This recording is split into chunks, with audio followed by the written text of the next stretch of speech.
vamos a trabajar el tema de proteínas. Antes de empezar, es importante tener claro lo que son las proteínas, los aminoácidos. Vamos a enfocarnos también en las enzimas, pero miremos qué son las proteínas.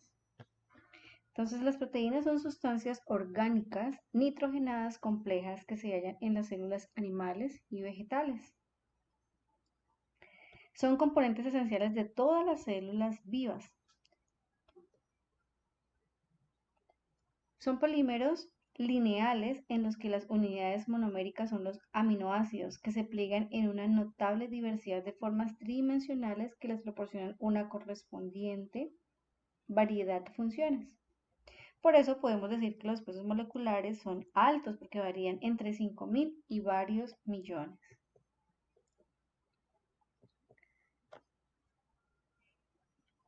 Están construidas a partir de monómeros, como ya lo dijimos, de aminoácidos que están empalmados unos con otros. Cabe destacar que las proteínas se pliegan espontáneamente en estructuras tridimensionales, que vienen determinadas por la secuencia de aminoácidos del polímero proteico. La función de las proteínas depende directamente de la estructura tridimensional, por lo tanto, podemos decir que son la transición desde el mundo unidimensional de las secuencias hasta el mundo tridimensional de las moléculas capaces de realizar diferentes actividades. Las proteínas contienen un amplio surtido de grupos funcionales.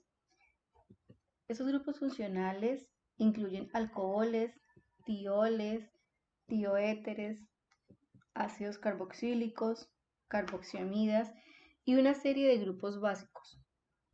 La mayoría de estos grupos son químicamente activos.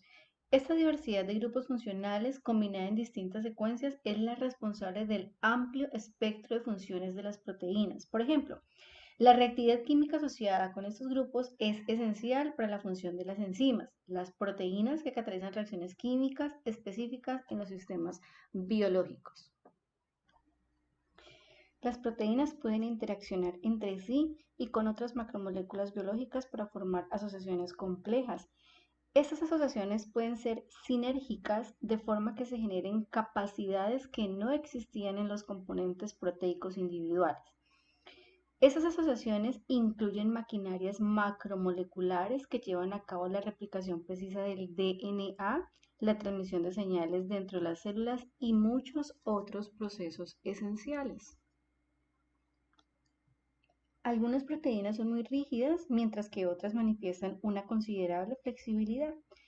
Las unidades rígidas pueden funcionar como elementos estructurales en el citoesqueleto, es decir, el andamiaje interno entre las células, o en el tejido conjuntivo. Las proteínas con flexibilidad limitada pueden actuar como bisagras, muelles y palancas que son cruciales para la función de la propia proteína, por ejemplo, permitiendo el ensamblaje de proteínas entre sí y con otras moléculas para formar unidades complejas y la transmisión de información intercelular e intracelular. Un ejemplo simple que podemos nosotros ver de flexibilidad y función es la que se da al unirse el hierro con la proteína lactoferrina, quien experimenta cambios conformacionales que permiten que otras moléculas distingan entre la forma libre y la forma unida con el hierro. Las funciones de las proteínas son de gran importancia, pues dirigen casi todos los procesos vitales. Algunas de estas funciones son determinar la forma y la estructura de la célula, ya que forman tejidos de sostén y relleno que confieren elasticidad y resistencia a órganos y tejidos. También realizan funciones de transporte. Ejemplo de ello es la hemoglobina, proteína que transporta oxígeno en la sangre, la contracción de los músculos a través de la miosina y la actina. Las proteínas también crean anticuerpos como las inmunoglobulinas. Algunas cumplen la función de almacenar nutrientes esenciales para el funcionamiento del cuerpo como ovoalbúmina, lactoalbúmina, gliadina. En el caso de las proteínas catalíticas tenemos las enzimas que actúan como biocatalizadores acelerando las reacciones químicas del metabolismo.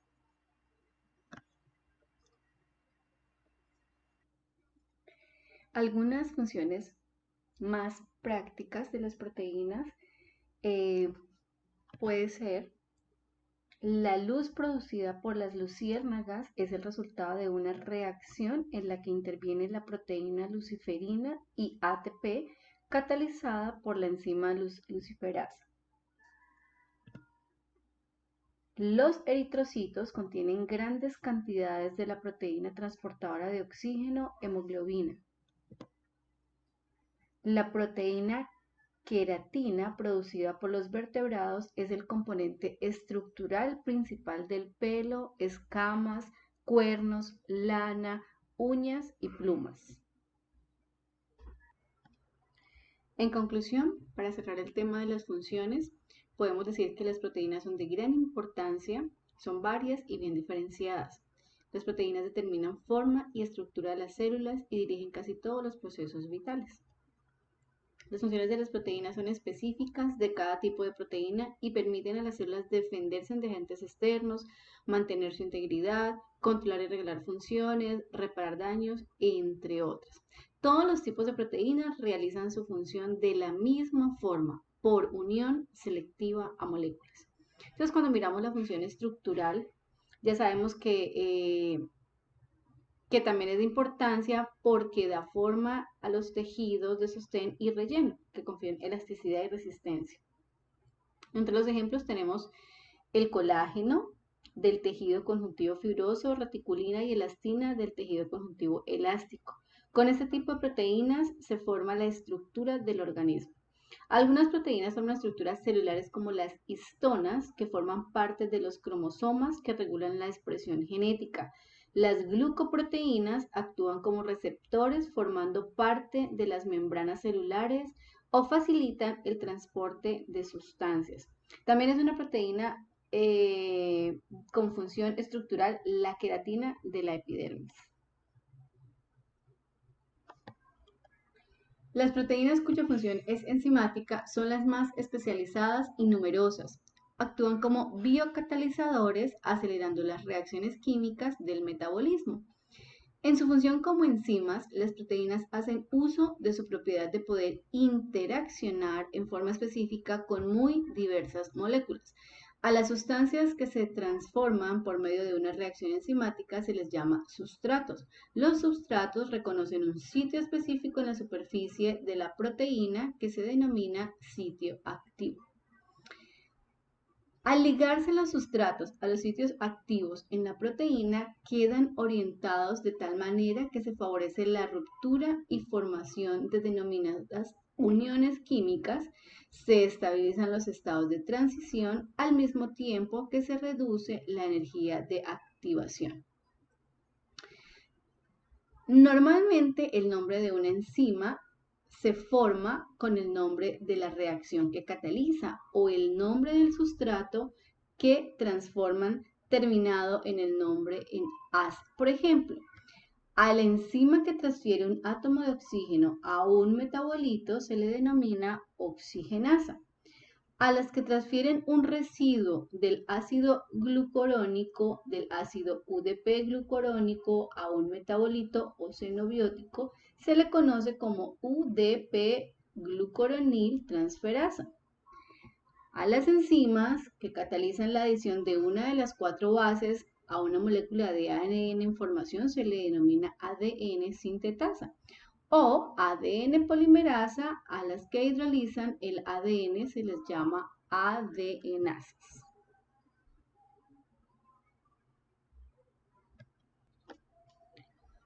Algunas hormonas son de naturaleza proteica, como la insulina y el glucagón, que regulan los niveles de glucosa en sangre.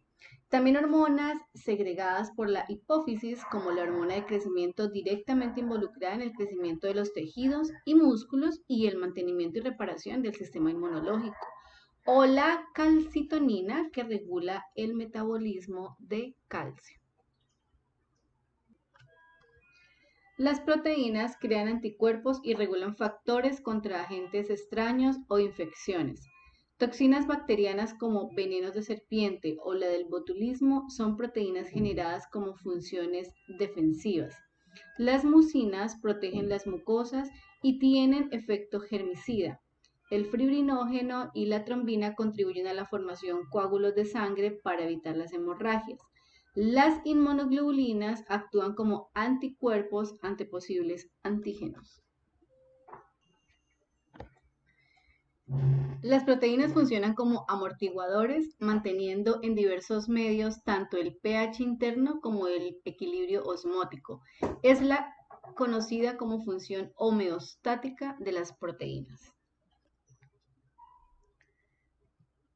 Las proteínas tienen otras funciones reguladoras, puesto que de ellas están formados los siguientes compuestos: hemoglobina, proteínas plasmáticas, hormonas, jugos digestivos, enzimas y vitaminas que son causantes de las reacciones químicas que suceden en el organismo. Algunas proteínas como la ciclina sirven para regular la división celular y otras regulan la expresión de ciertos genes. Bien, hablando de la clasificación de las proteínas, podríamos hacerlo por su composición, por sus propiedades físicas y su solubilidad, por su conformación, por sus grupos prostéticos, por su función biológica y por sus aminoácidos. Por su composición podemos clasificarlas en simples o conjugadas. Las simples también son llamadas holoproteínas. Son aquellas que por hidrólisis total dan solo aminoácidos, como por ejemplo albúminas, globulinas, glutelinas, prolaminas, protaminas, histonas, escleroproteínas como colágeno, elastina y queratina. Las conjugadas, también llamadas heteroproteínas, son aquellas que por hidrólisis producen no solamente aminoácidos, sino también otros componentes orgánicos o inorgánicos. La porción no aminoácidica se denomina grupo prostético. Las proteínas conjugadas se clasifican de acuerdo con la naturaleza de su grupo prostético. Las nucleoproteínas, su grupo prostético son los ácidos nucleicos. Lipoproteínas, su grupo prostético son fosfolípidos, colesterol, triglicéridos. Glucoproteínas, cuyo grupo prostético son los carbohidratos. Por hidrólisis dan aminoazúcares y monosacáridos y o derivados de estos. Fosfoproteínas, su grupo prostético contiene fósforo en forma de ácido ortofosfórico. Cromoproteínas son proteínas conjugadas con un grupo cromóforo, que es una sustancia coloreada que contiene un metal. Metaloproteínas contienen metales dentro de la misma molécula proteica. Homoproteínas, cuyo grupo prostético es la ferroprotoporfina. Y las flavoproteínas, cuyo grupo prostético es flavin nucleótido. Por sus propiedades físicas y solubilidad, encontramos las albúminas, son solubles en agua y soluciones salinas diluidas, coagulan por el calor, precipitan en disolución con sulfato amónico a saturación. Las globulinas son insolubles en agua, coagulan por el calor, precipitan con sulfato amónico, solubles en soluciones de ácidos y bases fuertes. Glutelinas son solubles en soluciones de ácidos y bases diluidas, insolubles en disolventes neutros, coagulan por el calor y se encuentran en el trigo. Prolaminas, solubles en alcohol al 70 a 80%, insolubles en agua, disolventes neutros y alcohol absoluto. No son coagulables por el calor, son ricas en prolina, de ahí su nombre. Protaminas, solubles en agua y en amoníaco diluido, no coagulan por el calor y son polipéptidos básicos. Histonas, solubles en agua y ácidos diluidos, son insolubles en amoníaco diluido, no coagulan por el calor y son muy básicas. Escleroproteínas, son insolubles en agua, soluciones salinas, ácidos y bases diluidos, alcohol. Forman parte de los tejidos de sostén y revestimiento. Por sus grupos prostéticos son las proteínas conjugadas que se clasifican atendiendo a la naturaleza de su grupo proteico. Son heteroproteínas que ya anteriormente las habíamos mencionado. Por su función biológica encontramos a las enzimas, que son catalizadores biológicos muy específicos. Algunas enzimas son más especializadas y además de su actividad catalítica tienen función reguladora. La mayoría son globulares, como la hexoquinasa, que fosforila la glucosa, y la ADN polimerasa, que replica y repara el ADN. Tenemos las proteínas de reserva. Almacenan aminoácidos como elemento nutritivo, como por ejemplo la ovoalbúmina en la clara de huevo o la caseína en la leche. Tenemos las proteínas transportadoras, que son capaces de unirse y transportar tipos específicos de moléculas por la sangre, como la seroalbúmina, que transporta ácidos grasos libres en la sangre entre el tejido adiposo y otros órganos. La hemoglobina, que transporta oxígeno en la sangre, la mioglobina, que transporta oxígeno en el músculo, y la beta-lipoproteína, que transporta lípidos en sangre. Las proteínas protectoras tienen función de defensa,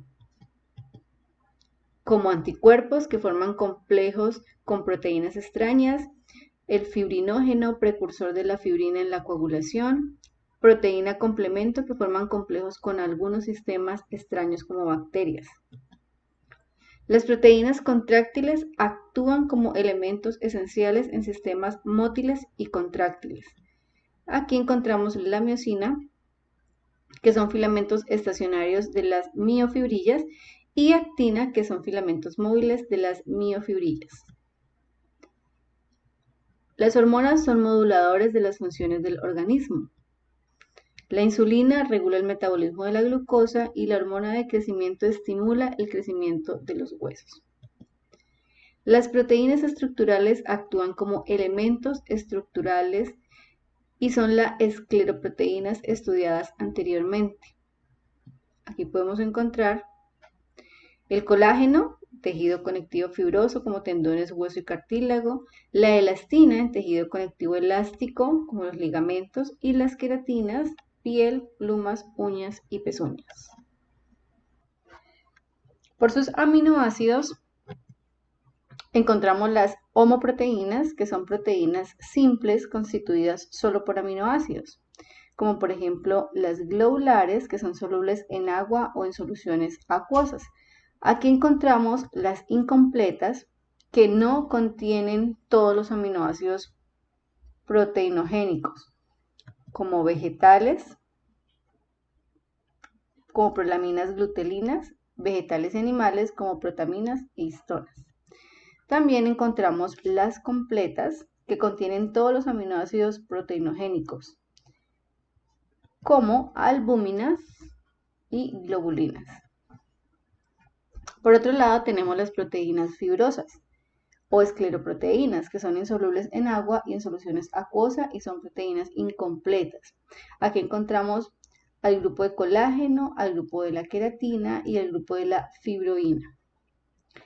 La segunda clasificación corresponde a las heteroproteínas, que son proteínas conjugadas constituidas por aminoácidos y otros componentes no aminoácidicos, como los cromoproteínas, que contienen pigmentos coloreados, fosfoproteínas, que contienen fosfatos, glucoproteínas, que contienen glúcidos, lipoproteínas, que contienen lípidos, metaloproteínas, que contienen elementos metálicos, y nucleoproteínas, que contienen ácidos nucleicos. Bien, vamos a mirar ahora las generalidades de los aminoácidos. Ya habíamos dicho que las unidades más simples de la estructura química común a todas las proteínas son los aminoácidos.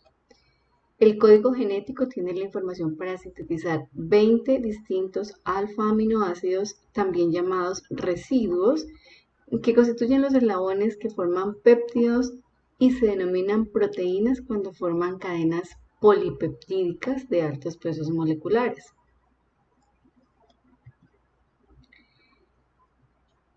Vamos a ver cómo es la estructura de un aminoácido. Entonces, está conformado por un grupo amino, por un grupo carboxilo y por una cadena. El grupo amino está unido al carbono alfa, contiguo al carboxilo, de donde proviene el nombre de alfa aminoácidos. El carbono alfa también se une a un átomo de hidrógeno y la cadena lateral R, cuya naturaleza química se desprenden sus propiedades como carga neta, solubilidad, reactividad química y potencial para formar puentes de hidrógeno característicos de cada residuo cuando forman parte de un polipéptido. Los enlaces del carbono son tetraédricos. El carbono alfa es un carbono quiral. Debido a la quiralidad del carbono se pueden formar enantiómeros L y D. Vamos a mirar, por ejemplo, que la glicina es el único aminoácido que no posee un carbono quiral. Bien, podemos clasificar los aminoácidos de acuerdo a la naturaleza del radical, en hidrófobos, hidrófilos, básicos y ácidos. Los hidrófobos radicales son de naturaleza hidrocarbonada no polar, se encuentran en la parte más interna de las proteínas solubles ocultos en medio acuoso.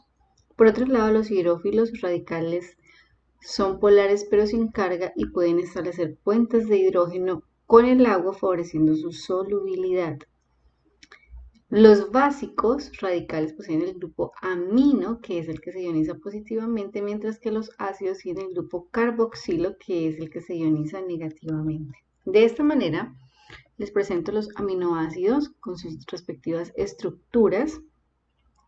Dentro de los hidrófobos encontramos alanina, valina, leucina, isoleucina, metionina, fenilalanina y triptófano. Mientras que los hidrófilos encontramos serina, trionina, prolina, glutaminas, paragina, tirosina, cisteína. Dentro de los ácidos y básicos encontramos como básicos la lisina, la arginina y la histidina. Y los ácidos, el aspartico y el ácido glutámico. Este es otro tipo de clasificación que podríamos hacer y quería resaltar también que los aminoácidos que un organismo no puede sintetizar y por lo tanto tienen que ser suministrados con la dieta se denominan aminoácidos esenciales y aquellos que el organismo puede sintetizar se llaman no esenciales. Para los seres humanos son esenciales 8 aminoácidos que son la trionina, metionina, lisina, valina, triptófano, leucina, isoleucina y fenilalanina. Claro que hay que tener en cuenta que la histidina es esencial en el crecimiento, pero para la parte de adultos ya no.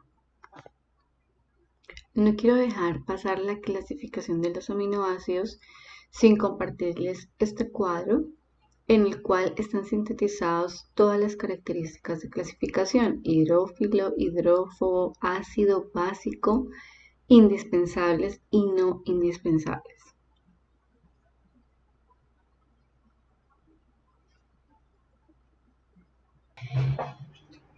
Cuando vamos a hablar del enlace peptídico, debemos recordar que los péptidos y las proteínas están formados por la unión de aminoácidos mediante este tipo de enlaces. Entonces, es un enlace covalente que se establece entre el grupo carboxilo de un aminoácido y el grupo amino, el grupo carboxilo y el grupo amino del siguiente, dando lugar al desprendimiento de agua. Aquí vemos cómo reacciona el grupo carboxilo y el amino. Miren, de este aminoácido el grupo amino y del grupo carboxilo de este aminoácido. Acá podemos ver la estructura del enlace peptídico, el plano que forma el enlace y finalmente vemos el grupo C terminal de acá y el grupo N terminal de este grupo funcional. Por otro lado, podemos ver aquí un ejemplo de la formación del enlace peptídico entre la alanina y la serina. Este enlace se establece entre el grupo carboxilo del primer aminoácido y el grupo amino del segundo aminoácido, como ya lo habíamos comentado. La característica principal de este enlace radica en que no permite el giro de los elementos unidos por él, lo que lo hace rígido. Y esta rigidez se debe a que los electrones del doble enlace que posee el carbono del grupo carboxilo con el oxígeno se movilizan hacia la unión entre el carbono carboxilo y el nitrógeno del grupo amino.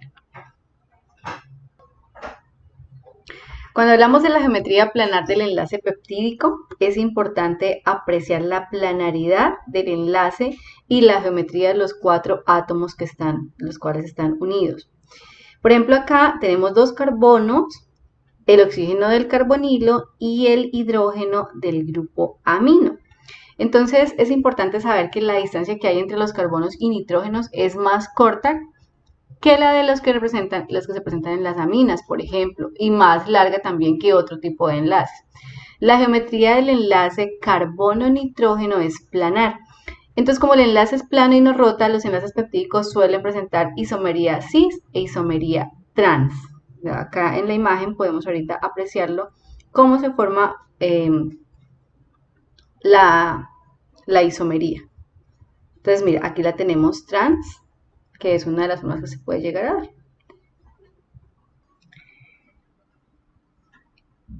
El análisis de difracción de rayos X de las proteínas han demostrado que el enlace peptídico tiene un carácter parcial de doble ligadura por resonancia entre átomos de oxígeno, carbono y nitrógeno.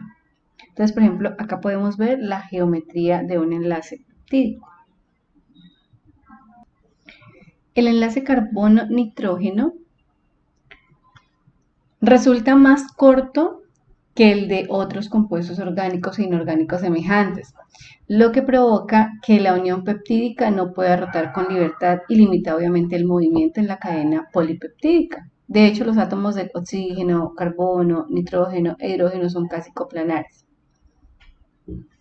El grupo de átomos alrededor del enlace peptídico puede darse en 2 configuraciones, cis y trans.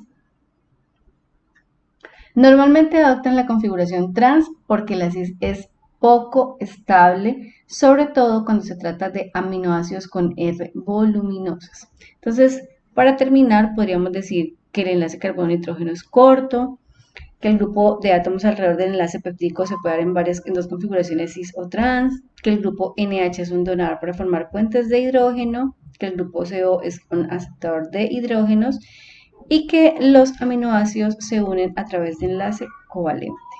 Un péptido es un polímero de aminoácidos. Recordemos que poli significa muchos y meros unidad. Entonces vamos a ver cómo es la formación de un polímero. Los aminoácidos poseen en común 2 grupos funcionales distintos, ya lo hemos dicho, y por ello es posible designar a cada uno de ellos, por ejemplo, al grupo alfa-amino como cabeza y al otro como carboxilato como cola, por ejemplo.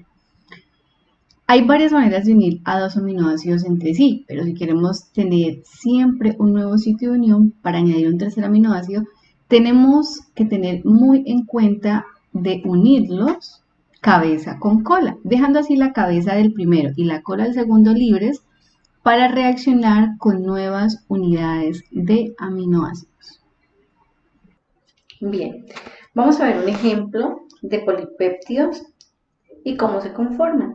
Entonces, en este caso tenemos varios aminoácidos unidos. Acá podemos ver los enlaces peptídicos y siempre vamos a ver un grupo amino terminal, un grupo carboxilo terminal. No debemos olvidar que la secuencia de un oligopéptido o un polipéptido se escribe mediante abreviaturas con 3 letras o una letra, con 3 letras o con una letra. Bien, vale la pena ahora ver los niveles de organización que tenemos en las proteínas. Entonces podemos acá identificar 4 estructuras: la primaria, la secundaria, la terciaria y la cuaternaria. En la primaria podemos ver los aminoácidos, cómo está la secuencia. En la secundaria siempre vamos a hablar de una hélice alfa o alfa hélice. En la terciaria vemos una cadena polipeptídica, mientras que en la cuaternaria ya son subunidades ensambladas. Acá podemos ver la secuencia de los aminoácidos, la estructura de alfa hélice, un péptido individual que está doblado y en esta tenemos unos agregados de 2 o más péptidos. Cuando hablamos de la estructura primaria, hacemos referencia al primer nivel de organización de una proteína. Es la secuencia de aminoácidos dictada por la secuencia de ADN del gen que la codifica. Eso quiere decir que el orden en que se encuentran unidos los aminoácidos en la cadena peptídica. Esta es una propiedad que está controlada genéticamente, altamente reproducible y única para cada proteína.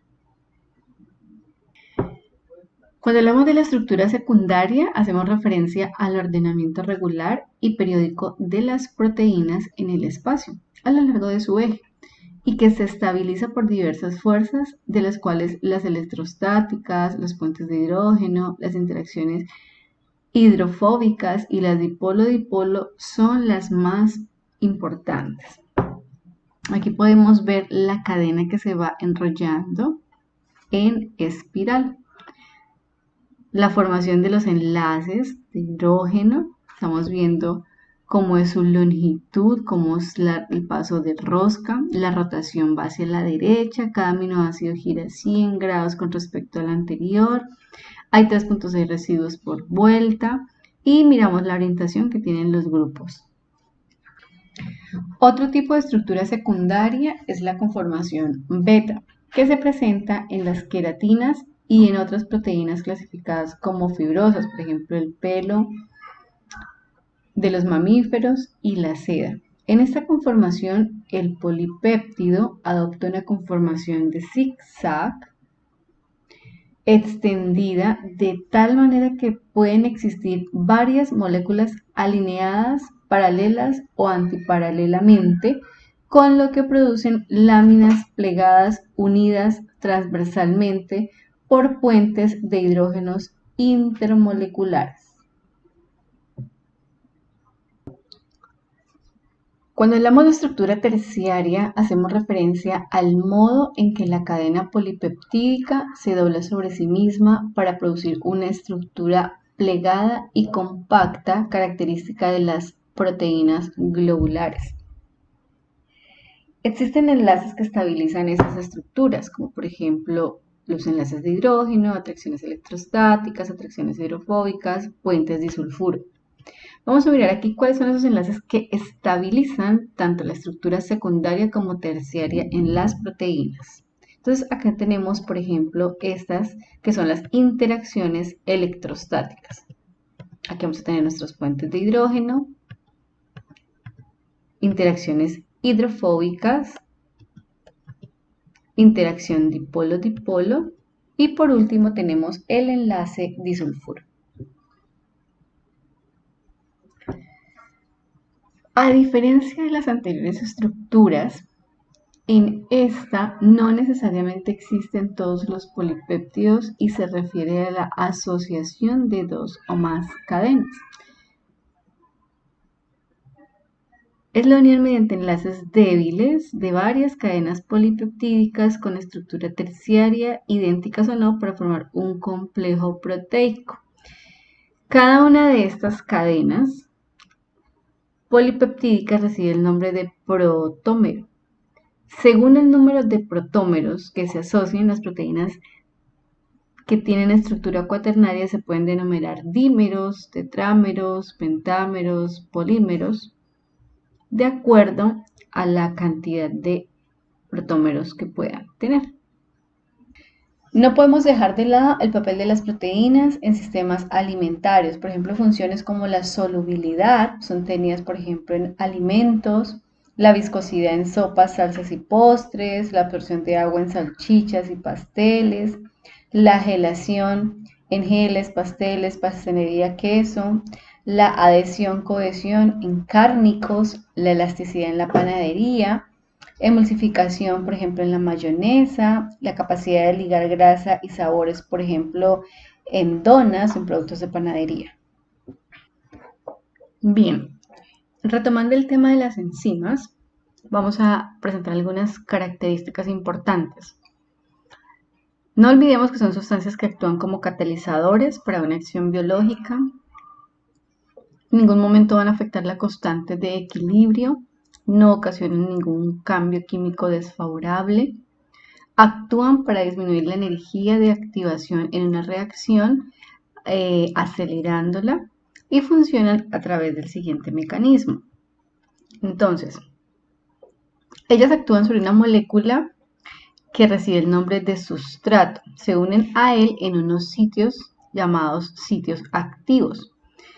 Luego se forma un complejo denominado enzima sustrato y ese sustrato es convertido en producto formando un complejo enzima producto que finalmente genera unos nuevos productos a partir del sustrato y la enzima no sufre ningún cambio. Para su clasificación las podemos organizar de la siguiente forma. Oxidorreductasas son encargadas de catalizar reacciones redox. Transferasas transfieren grupos moleculares. Hidrolasas catalizan reacciones. Isomerasas catalizan varios tipos de reordenamientos intramoleculares. Liasas catalizan reacciones en las que se eliminan ciertos grupos. Y ligasas catalizan la formación de enlaces entre dos moléculas de sustrato. La importancia de las enzimas en la industria es muy grande. Podemos ver, por ejemplo, en la industria láctea, cómo la tripsina es utilizada para la fabricación de leche condensada y evita la cristalización de la leche concentrada. En la industria quesera, por ejemplo, utilizamos la quimosina, lactasa y lipasa para la coagulación de proteínas o la influencia en el sabor y la aceleración de la maduración. En el tema de los helados, por ejemplo, podemos evitar la textura arenosa que provocada por la cristalización y también permite la utilización de jarabes en alta fructosa. En la industria de panificación, por ejemplo, con la amilasa, proteasa, lipoxidasa y lactosa, son beneficiosos en el tema de la calidad del pan, disminuyen la viscosidad en la pasta, mejoran la coloración en la superficie. En la industria cárnica, la papaína, fixina y bromelia, utilizada en el ablandamiento de carne. En la medicina, las transaminasas, por ejemplo, su medición en sangre se utiliza para diagnosticar y rastrear enfermedades. En la industria cervecera, por ejemplo, las amilasas son usadas para licuar la pasta de malta y evita la turbidez en ciertos productos. En la industria de vinos, la pectina, glucosa y oxidasa mejoran la clarificación y extracción de jugos y evitan el oscurecimiento de los sabores desagradables. En el tema de los detergentes, amilasa, lipasa y celulasa degradan el almidón sacando manchas de chocolate y papa, por ejemplo, mientras que en la industria de bebidas no alcohólicas, por ejemplo, la peptinasas, glucosa isomerasa, tanasa y glucosa oxidasa mejoran la clarificación de los jugos, entre otras características.